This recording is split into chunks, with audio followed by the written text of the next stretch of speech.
A statue of Lenin stands in the town square of Sudzha, half of his face blown off, the government building behind him ripped apart. Evidence of Ukraine's incursion into Russia. President Volodymyr Zelenskyy claimed control of Sudzha on Thursday after taking the Kremlin and even his allies by surprise. As part of a trip organised by Kyiv, journalists were allowed access, and the scenes they were privy to were ones much more familiar to Ukrainians than to Russians. Destroyed Russian tanks, punctured road signs, and Russian flags lined the roads. But it's not entirely deserted. Dozens of locals have found refuge in this bomb shelter. A sign in front of it reads, "Here are peaceful people in the basement, no soldiers."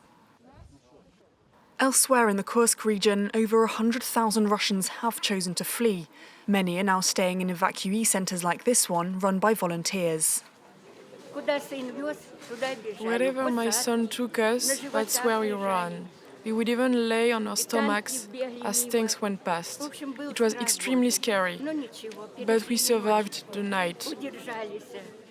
In the centre, Russian aid workers distribute basic necessities and legal advice on navigating state support. Ukraine has stated it does not want to annex Russian territory, but it's unclear how far its military will advance or how long it'll try to hold on to the land.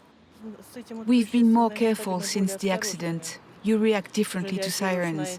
You get right off the streets. We're taking it more seriously.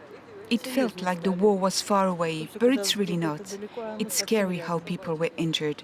It pains me. For Ukraine, the incursion comes as a morale boost 2.5 years after Russian forces launched their full-scale offensive. But for the Kremlin, it's a huge embarrassment as it tries to manage the first assault by a foreign army on its territory since World War II.